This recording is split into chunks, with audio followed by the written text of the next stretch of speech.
Well, here's some questions concerning tonight's show. First of all, the cop segment that you looked at. Okay, is it appropriate for the cops to arrest a citizen on a bench warrant, take him to jail on a bench warrant for driving his bicycle with no lights? What do you think of this? Now, the guy that you saw arrested, he wasn't arrested for his dog, right? He happened to have a dog without a leash, so they gave him a ticket. But then he got another ticket for riding his bike without a light at night. The cops say, all right, this is really dangerous. But does it warrant a $130 bail bench warrant? I mean, should they really waste the cops' time taking this guy to jail? Wouldn't it make more sense if they just like broke his knees or something? I don't know, taking him to jail for 3 or 4 days. Good question on that one. 447-1529 is the comment line. Incidentally, you can see it written right here on your screen. 447-1529, right there. Oh, you can't see it. Well, that's because we put it in invisible ink. Just something from my CIA days. Pay no attention. It is there. 447-1529. Is it appropriate to take somebody to jail on a no bicycle light? Good question. All right, now let's talk about the Promise Keepers. In the aftermath of the Promise Keepers' visit to Boulder, some interesting points are made clear. Promise Keepers' main agenda, the main agenda seems to me to be following Jesus and being better husbands. Now, who couldn't find anything wrong with that? They almost totally avoided, however, the issue of domestic violence, which is the #1 issue plaguing marriages today. Why? Why have they not addressed the issue of domestic violence in a major way? They have not addressed the issues of why their women, are leaving them and leaving the church with regularity. See, I contend that Promise Keepers would not even have come together unless Christian men's marriages and marriages in general were in huge trouble. So this is a reaction to that crisis. And the question is, why did this conference not address domestic violence? I mean, in the face of O.J. Simpson, for God's sakes. I mean, there's a perfect example of men and the courts and television still not addressing domestic violence in a big way, especially men addressing domestic violence. Women, of course, we know, have been addressing domestic violence since the women's movement got going in the 1900s. My contention is, if the Promise Keepers stick to this process, the process of self-discovery, I'm sure they're going to find a lot out. Okay.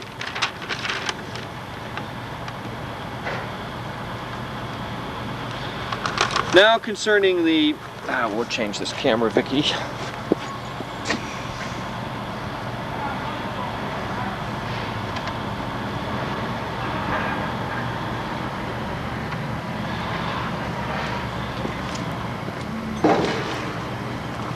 Now concerning the diversity demonstration and the march that was put on, we were met with some hostility. People trying to figure out which side I was on, which side of the fence I was on.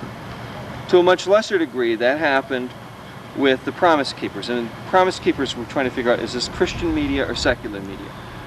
We never really told them, and we tried to not really tell the diversity demonstration people, who turned out to be primarily gay. But there was some real hostility there. So they lost people. I think they lost some people. Maybe not in Boulder, but in the larger scale, they lost people. They are going to need to have a good public relations department if the gay movement is going to be successful in convincing the rest of mainstream America that they're not going to threaten their children. I'm telling you, that's just the way it is. I mean, we were met with hostility. The diversity show was mostly organized by gay groups who are threatened by the Christian men's movement, and they should be. The Christian men don't want their kids to grow up to be gay, but then most gays that I talk with don't want their kids to grow up to be gay either. I mean, who wants to have to deal with everything that goes on with all of that in society, right? I mean, you look at the suicide rate amongst gay youth, it's the highest in the nation. Now, if you're watching this and saying, oh, come on, Jan, for crying out loud. Hey, look, I work with 2 gay television shows. I know a lot of gay people, and it's the one thing that they always tell me over and over and over. So you can't have it both ways. You can't tell me things privately and then publicly say, oh, well, it's not that way at all. We are really glad that we're gay. Most people that I met who are gay would rather have been born heterosexual just to not have to deal with the hassles. Now, but since they're gay, they have to deal with it. Promise Keepers need, in my estimation, the Promise Keepers need a non-judgmental outreach program by and for gay men. They have to do that. They're going to have to do something radical in this Christian men's movement. They're going to have to be willing to include gay men in one form or another. I don't know how they're going to do that, but they're going to have to do it. Incidentally, if you agree with what I'm saying on this, give us a call, 447-1529. Is the number. That's our comment line. We'll play your comments back on the show next week. All right. Now, the National Organization for Women contend that Promise Keepers exclude women. Well, of course they exclude women. This is a men's movement. Now, the National Organization of Women, when they have one of their events, do they invite men to attend? No, of course not.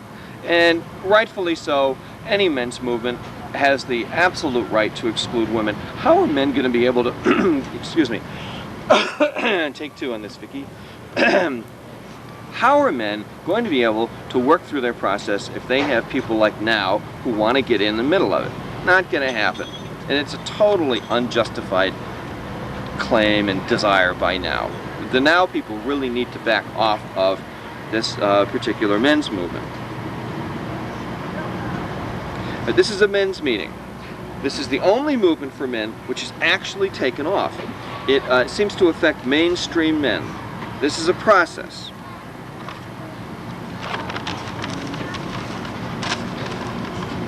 Let's see here.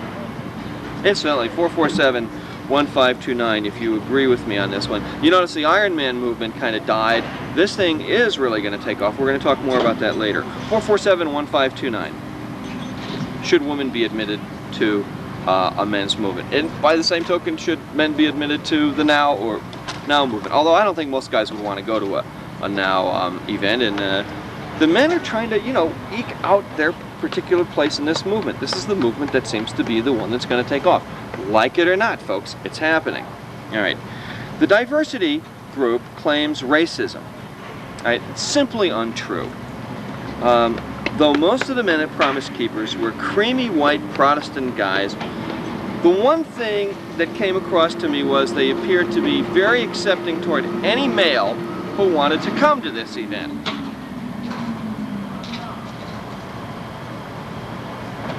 They were accepting of people of color. So the diversities claim that this is a racist organization. I didn't see any evidence of it, and if you watch in tonight's TV show, we talked to 3 or 4 black men. There were very few here. They felt pretty comfortable being here. I didn't see any tension around that area. Okay, now we're going to change the shot. Let's see right here.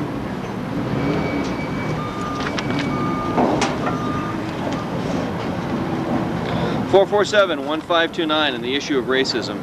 If you attended Promise Keepers, did you see any evidence of racism when you were there? All right. In the end, the question to ask is this men's movement? Is this the... Take 2 on this. Is this the men's movement that women have been waiting for?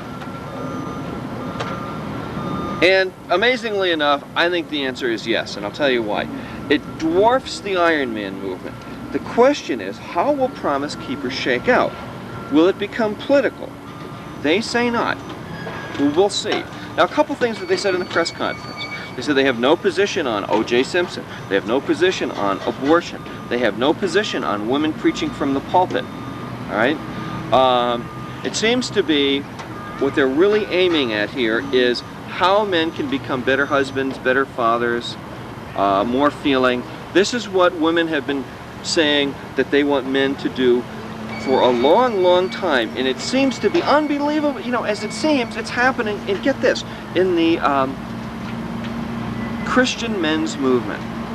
It did not happen in the, you know, long-haired, drum-beating Iron Man movement. I think a good thing. What do you think? 447-1529 is the number. If this turns into be a political movement, personally, I think that Promise Keepers will destroy itself if it takes on any politics. If it aligns itself to any political group, you know, the Christian right, you know, Rush Limbaugh, the Republican Party, they'll lose a whole bunch of people. They'll lose a lot. Incidentally, I saw a lot of men's movement, you know, the Iron Man type men at this event. Yeah, they were in there. They figured they could get lost inside, and they did, and rightfully so. This is going to be an interesting process. We'll have to watch this one in the next few months. Any comments on tonight's show? 447-1529. I'm Jan Scott, live from Folsom Field, Sunday, the day after Promise Keepers.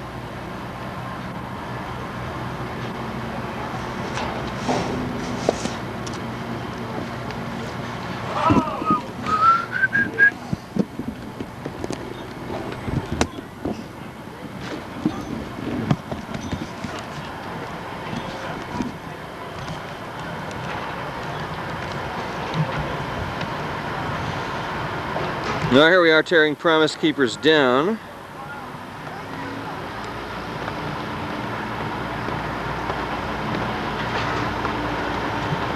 Boy, it's Sunday at noon and the stage is gone. The seats are gone.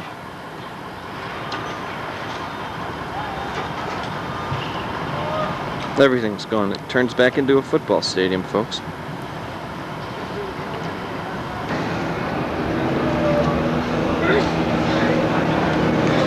Well, here's the proclamation everybody's been talking about.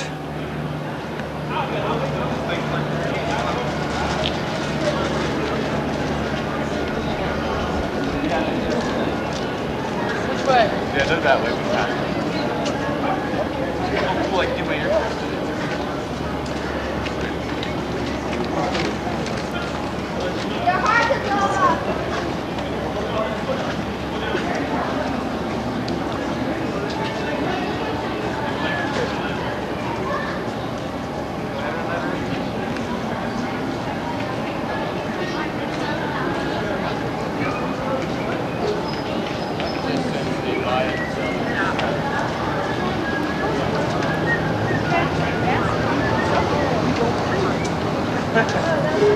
Hey, why you doing tonight?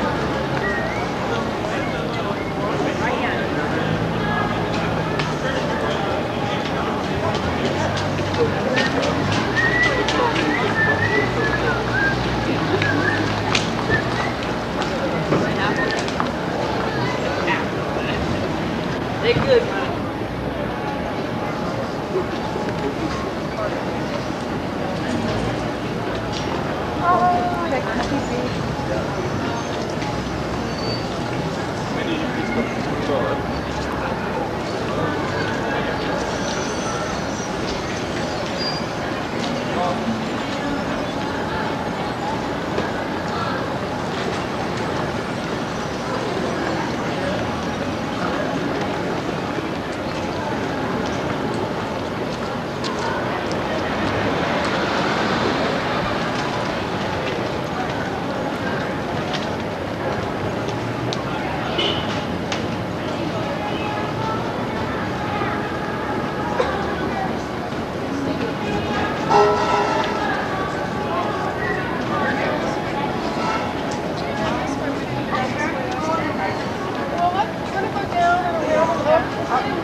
Have this inner sense.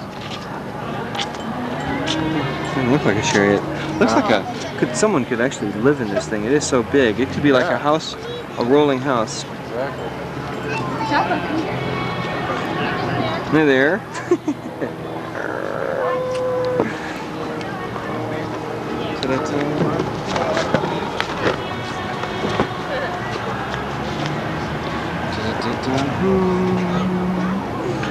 Nice kid.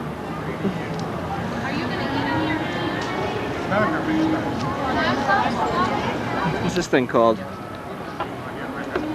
Video You know- camera. No, what's that? Rocky Archer card. A what? Rocky Archer card. A what now? A Rocky Archer card. What do you do with it? Thought it was a juggernaut. I was wondering. It's pretty interesting. How are you doing? Hello. Hello. like your outfit, your mirror. It's great. Thank you. You're welcome. Real. Yeah.